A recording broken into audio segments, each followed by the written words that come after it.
Olá, meus amigos, tudo bem com vocês? Carlos Renato, em mais um capítulo aqui da nossa playlist Res Pública. E eu espero que todos vocês estejam gostando aí do que eu estou apresentando. E, à medida do possível, mande os seus comentários, aquilo que vocês estão achando, aquilo que vocês entendem daquilo que eu estou dialogando com vocês. E eu espero que tenha atingido aí o entendimento mínimo, básico, dos nossos queridos, da nossa audiência aí, que isso é muito importante. A política é uma coisa muito importante, tem que ser debatida continuamente, principalmente nessa época que nós estamos vivendo, uma época muito complexa, onde precisamos ter muito cuidado com o dia a dia, com os políticos que nós estamos elegendo para colocar nas cadeiras de representantes e com aquelas pessoas que nós estamos também elegendo para ser o administrador tanto do município, como do estado, como da nossa nação. Então tudo isso é um viés extremamente complexo e precisa passar por um entendimento para que a gente possa ter uma visão muito homogênea, é fundamental isso, nesse país gigantesco, continental, regional e multicultural. Nós estamos falando continuamente sobre o processo da cidadania, que na realidade tudo repousa nesse processo. O que é cidadão, estar cidadão, o dia a dia como cidadão, o cidadão que escolhe, o cidadão que elege, o cidadão que vota. Então isso aí é uma coisa que nós temos que ter esse entendimento dentro dos princípios, dos pilares que eu já conversei aqui nas outras edições, né, nos outros capítulos. Então aquele que as pessoas estão chegando agora pela primeira vez, se puderem, vai aparecer por aqui o cardzinho no final do vídeo, geralmente eu coloco no final do vídeo, o primeiro capítulo, onde vocês podem se inteirar melhor desse passo a passo, desse processo para a cidadania e esse diálogo que eu estou tentando manter com os nossos ouvintes, né, com a nossa audiência, em relação a uma nova visão política, alguma coisa diferenciada que pode mudar o status quo do nosso país, que está difícil. O Brasil é um país que nunca conseguiu emplacar, ele nunca conseguiu sair da sua zona de terceiro mundo. Nós temos péssimos políticos há décadas, né? Somos regidos e comandados por uma oligarquia política, que o único compromisso que essa oligarquia tem é com os mandantes, com os pagantes, com empresas, com poderes internacionais que querem governar o nosso país. Mas em nenhum momento, até hoje, nós temos algum tipo de a população como o principal alvo das políticas em nosso país. Eu peço que desculpe pelo barulho, que eu estou gravando na minha casa, ainda não tenho o meu estúdio. Quem sabe um dia eu tenha um estúdio. Até já tive um estúdiozinho, mas agora eu estou gravando na minha casa. Então vamos lá. Então a gente começou a falar do cidadão. Eu expliquei aqui no primeiro capítulo que existem dois tipos de cidadão: aquele cidadão que está na Constituição e o cidadão que ele vai buscar o conhecimento para se transformar no verdadeiro cidadão, aquele que tem o conhecimento básico, mínimo, suficiente para, através de um processo de estar ligado com a honestidade e com a verdade, ele tem que comungar diuturnamente a verdade, a honestidade, buscar o conhecimento para poder eleger pessoas para representar. Em face da nossa democracia, é uma democracia por representação, né? Uma democracia representativa, e nós precisamos colocar pessoas, dar uma carta, afiançar uma carta para que pessoas nos representem. Nós não temos isso no Brasil. Até hoje não tem nenhum político que foi eleito que diga que esse é o representante da nação ou do povo. Por quê? Não adianta você eleger um só. Ah, eu sou aquela pessoa que luta pelo povo. Tá, mas o Congresso é a maioria. Então a gente precisa colocar lá, eleger um grande número de pessoas honestas, compromissadas com a verdade, com os princípios básicos da cidadania, para que possam criar as leis e essas leis possam trazer benefício e prosperidade para o nosso país. E para que isso aconteça dentro desse processo político, nós estamos saindo daquela coisa histórica que eu vim falando aqui, da Grécia, de Roma, sobre o tal dos estamentos. O que é o estamento? O estamento antigamente era uma lei meio rígida, onde tudo já estava diagramado. Se você nascesse pobre, você morreria pobre. Se você nascesse mulher, você não poderia assumir certos compromissos. Só que o mundo evoluiu, nós chegamos a um certo grau de evolução da nossa cultura, da nossa sociedade, e esse estamento ele é quebrado. Não que ele deixou de existir. Muitas culturas pelo mundo afora ainda são calcadas rigorosamente em estamento, em leis rígidas, aonde impede homens ou classes sociais de ascender, de mudar, de trocar de lugar, etc. Né? Então, seria interessante se ele faça, busque o conhecimento. Então, se você não sabe o que é um estamento, vai aí no pai Google, coloca lá estamento, você vai entender o que é o estamento, o que é uma sociedade rígida, o que é uma sociedade de castas, e assim sucessivamente. Busque esse conhecimento. Até para o nosso vídeo aqui não ficar muito longo com explicações que já deveriam estar aí dentro da cabeça das pessoas, né? Mas vamos embora lá. Hoje nós vamos começar a entrar num processo chamado micropolítica. O nome já diz, micro, pequeno, pequena política. E através da micropolítica nós podemos criar um novo arcabouço político para mudar o status quo do Brasil e do brasileiro, da sociedade de uma maneira geral. Então, para isso, nós temos que ter algum conhecimento, que já temos algum conhecimento pretérito, já sabemos do cidadão, que a democracia foi criada em resposta a uma demanda de uma certa população que entendeu que o seu rei, seu governante, seu chefe tribal, ele não podia tomar certas decisões sozinho, precisava da maioria, por isso que a democracia nada mais é do que o governo da maioria, e ponto final. Eu já falei que também tem muita gente aí que está lá no Supremo, né, desembargador, está lá no Supremo Tribunal Federal e fala de democracia num viés totalmente fora de contexto. O que ele quer dizer é uma outra coisa, mas por falta de palavras, ele usa a palavra gostosa, né, que é a palavra pop do momento, democracia, democracia, democracia. E, no entanto, o que você quebra na realidade não é a democracia, com raras exceções. Por exemplo, nós tivemos uma eleição para presidente e essa eleição para presidente está sendo contestada. Essa contestação da vitória do candidato, ela pode ser entendida realmente como um movimento antidemocrático.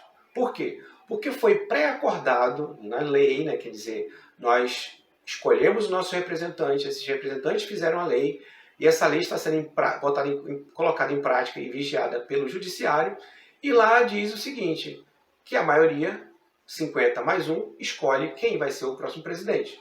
Então, se foi legal, se foi imoral, se a pessoa não tinha condições de estar no cargo, isso é uma outra coisa. Então, se não houver realmente uma prova cabal que houve algum tipo de manipulação, então quem ganhou, ganhou e acabou. Então, aquelas pessoas que elegeram seus representantes são esses seus representantes que você colocou lá no Congresso Nacional, que vão discutir com o atual governo o que é bom ou o que seria ruim para a sociedade brasileira. O problema é o seguinte, como você não conseguiu eleger alguém realmente responsável, alguém que tenha, quando eu digo você, eu estou falando eu e você, né? Alguém que realmente consiga lutar pelo cidadão brasileiro, nós estamos no mato sem cachorro. Quer dizer, aquilo que o governo eleito fizer, ele vai conseguir fazer e acabou, não tem para onde correr. E por quê? Porque a gente não vai ter o contrapeso, a gente não vai ter uma oposição ali para dizer, olha, isso aqui não vai ser bom para o povo. Eu vou dar um exemplo aqui muito rápido.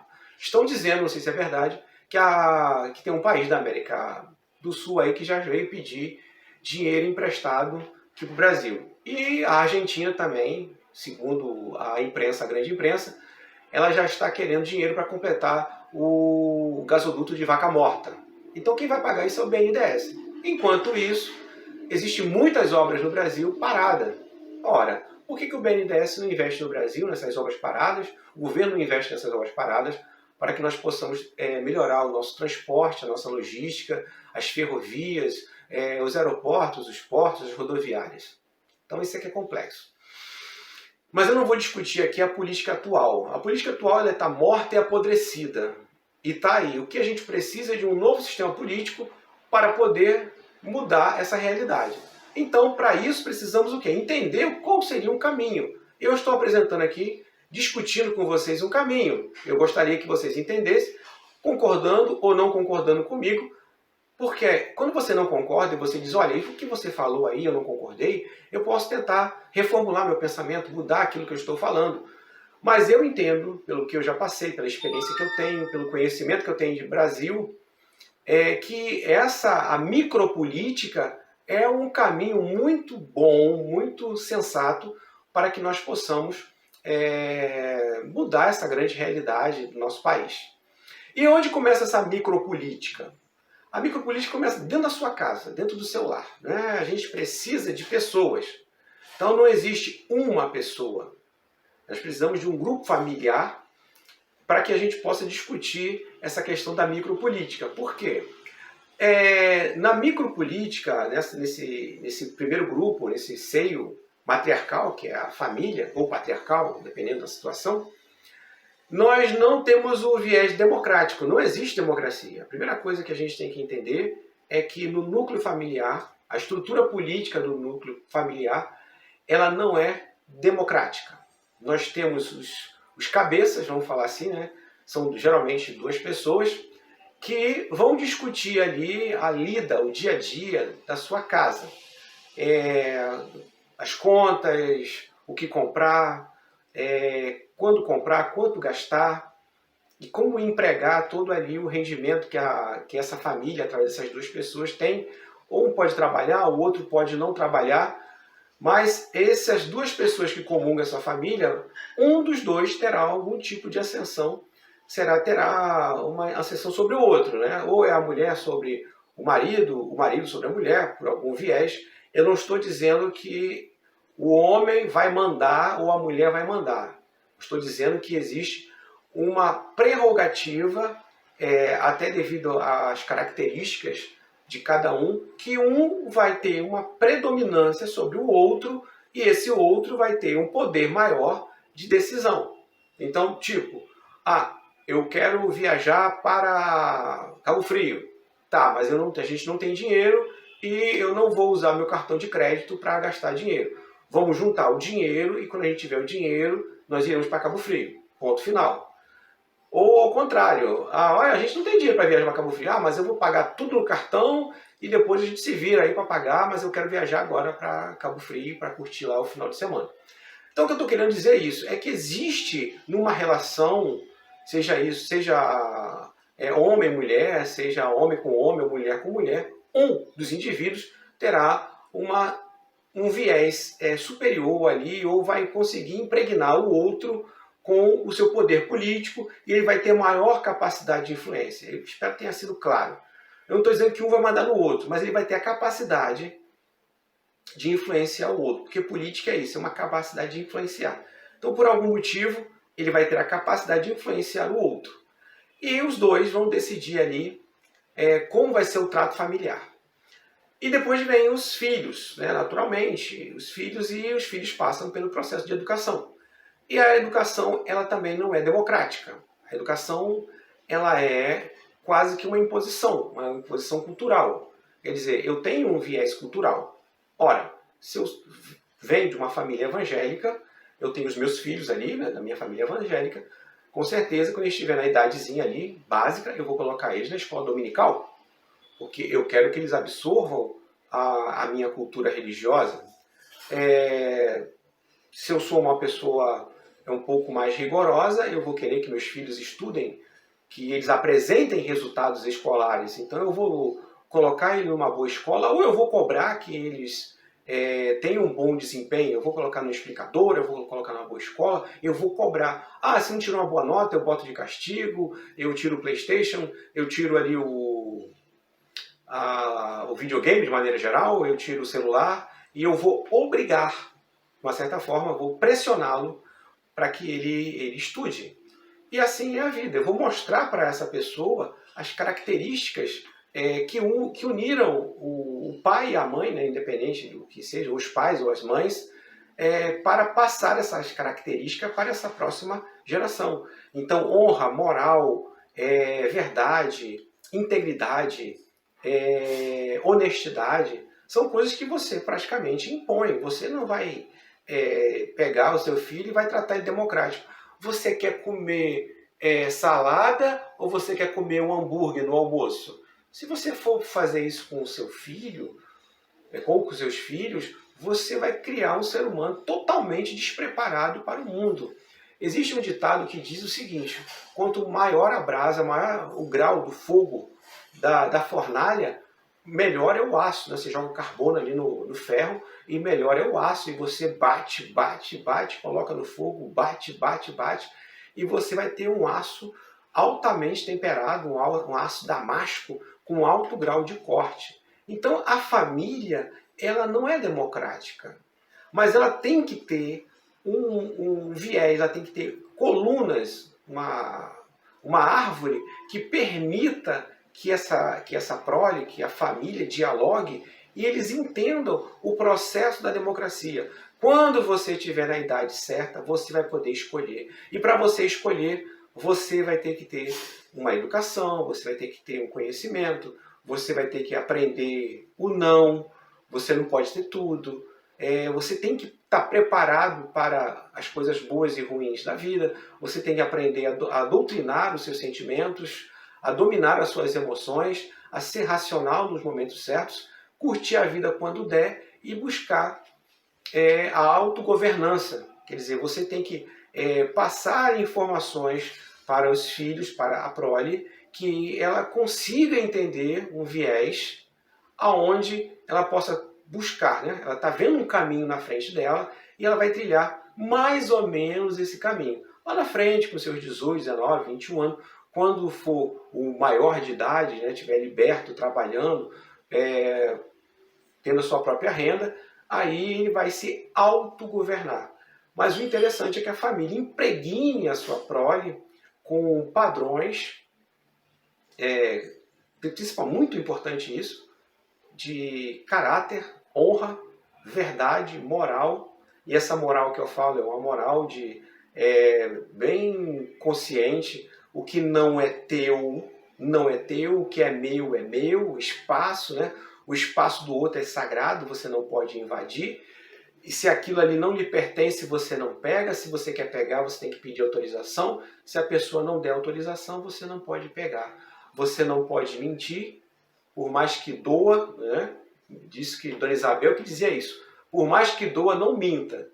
Eu falava a verdade, mas isso não me livrava das pauladas que ela me dava. E eu não morri, eu estou aqui. E também não estou dizendo que apanhar ou bater, quer dizer, bater, né, numa criança, num pré-adolescente, seja uma coisa correta. Eu acho que nós já estamos vivenciando um mundo onde o diálogo, a palavra, ela está sempre em primeiro lugar. Depois o castigo, né? Você vai ficar aqui para você fazer uma reflexão do seu erro e você vai colocar de castigo e a pessoa vai ali fazer a reflexão, né? Uma criança, não é um adulto, e você vai ali no peso e contrapeso, né, dos seus freios, você consegue produzir um ser humano bem adaptado ao século XXI. O importante é que ele saia dessa relação familiar, esse núcleo, essa micropolítica ali, né?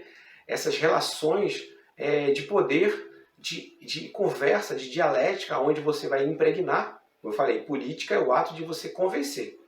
Você ser influenciado e influenciar. E onde o que tem maior poder de influência é que vai vencer o jogo. Então acredita-se que os pais têm o maior poder de influência em relação aos filhos. Então você vai decidir ali como você vai criar seus filhos e sempre nessa vertente de verdade, honestidade, moral, ética, o que fazer, o que não fazer. E claro que é de uma forma natural, né? Você não vai dar aula para o seu filho, mas você através do seu próprio eu, do seu dia a dia, do seu comportamento, você falar, conversar, brincar, das brincadeiras que você escolhe para fazer para o seu filho, estar junto, mostrar para ele o certo e o errado, o que ele pode e o que ele não pode. Por quê? Porque está difícil. Eu tenho assim, alguns paradigmas complexos na minha vida. Eu sou uma pessoa, sou um andarilho, eu ando muito. E ultimamente uma coisa vem me chateando. Por quê? Eu passo em alguns lugares, eu moro no Rio de Janeiro, na zona norte do Rio de Janeiro e passo em muitos lugares. E uma coisa que me deprime muito é quando eu vejo mulheres sentadas num bar, bebendo muito, né? Que eles chamam aqui do balde, tomando cerveja, com criança pequena no colo, amamentando. Imagine só, você está ali amamentando uma criança, tomando um copo de cerveja, fumando, ou com crianças pequenas ali, você está na mesa falando palavrão ali, sabe? É um clima totalmente destoante para você criar uma criança. Eu estou falando que você, não posso ir para o bar beber. Claro, você pode, a vida é sua, você pode ir para o bar beber, falar palavrão com seus amigos ali. É normal, vamos dizer assim, né? Está tranquilo. Agora, uma criança de 3, 4 anos de idade, ela não pode ser exposta a esse tipo de ambiente, porque você vai tumultuar o raciocínio dela. Hoje de manhã, eu vi um senhor chamando a atenção de uma criança de 5 anos. Ela de bicicleta, olha só, ela de bicicleta, disparado, andando na rua. Veio um carro e deu uma freada, quase atropelou a criança. O senhor parou, o garoto falou assim, ô meu querido, cuidado, ande na calçada de bicicleta, você é muito pequeno para andar na rua. O garoto virou para o cidadão e mandou ele tomar naquele lugar. Aquele lugar que começa com C. Eu fiquei estarrecido. Então, para vocês terem uma ideia, como a situação familiar deve estar ruim na grande maioria dos lares.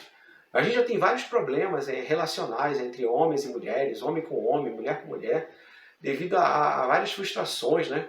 Há muita mágoa carregada no coração das pessoas, que às vezes não permite uma relação mais tranquila entre as pessoas. Então nós precisamos rever todo esse arcabouço desse microespaço que é matriarcal ou patriarcal, que é a família, e nós precisamos impregná-la com as nossas ideias, com as nossas boas ideias, com as nossas boas visões de mundo, né? De integridade, de amor ao próximo, de entender, tratar o outro como igual, né? Como a ti mesmo, né? Chama-se alteridade. Então isso é muito importante. O que você precisa vencer, se a gente não conseguir convencer a família, se a gente não conseguir fazer com que a nossa prole tenha uma visão mais humana, uma visão aonde sem preconceitos, aonde as pessoas possam entender que cada um, adulto, ele pode fazer o que quiser da sua vida, desde que ele não vá ao meu espaço, que aquilo que ele está fazendo não me atinja. Isso é muito importante. O outro, ele tem direito de viver sua vida, de pensar, de tomar suas decisões. Isso aí, sabe, que homens e mulheres não são seres diferentes, são dentro da mesma espécie, um é macho e o outro é fêmea. Acabou, é só isso. Claro que cada um tem suas particularidades, mas não vai muito além disso. As capacidades, todo mundo tem sua capacidade. Uma mulher pode ser mais inteligente do que um homem pode ser mais inteligente que algumas mulheres. Inteligência não é tudo. Uma mulher pode ser tão capaz de fazer uma atividade, digamos assim, que até há pouco tempo era masculina, e ela pode fazer muito bem. E a mesma coisa é o homem. O homem pode fazer uma coisa que antes era uma coisa de mulher, crochê. Eu conheço um homem que ele faz crochê, ele vende, faz crochê, é uma coisa incrível. Eu fiquei abismado. Isso no Maranhão, o cara fazendo crochê junto com a mulher ali, para fazer colchas para vender. Incrível, ele fazia muito bem. A própria mulher dizia assim, ele trabalha melhor do que eu. Então não existe mais essa coisa, isso aqui é só para homem, isso aqui é só para mulher. Então a gente tem que entender isso para a sociedade e ir impregnando devagarinho nossos filhos, honestidade sempre, sabe? Falar sempre a verdade, independente da dor. E para quê? Para que a gente tenha ali o equilíbrio da razão. Porque se você entrega um cidadão com uma boa visão de mundo, uma boa visão de sociedade, ele vai procurar certas respostas. Por exemplo, é a questão do voto.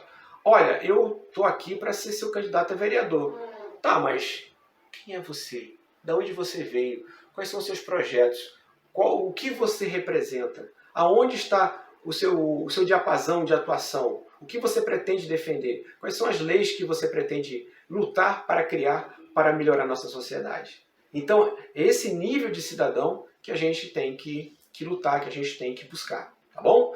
Eu fico por aqui, um domingo maravilhoso para vocês, estamos aí vivenciando as vésperas do Natal, ho, ho, ho, ho, ho, ho, uma mesa farta, um dia maravilhoso de Natal com a sua família, que você possa ter sorte de felicidade com todo mundo aí, se abraçando, se consagrando juntos, né, que é muito importante, a família estar reunida, se abraçando e que tudo gire em torno da felicidade. Valeu, pessoal, tudo de bom para vocês.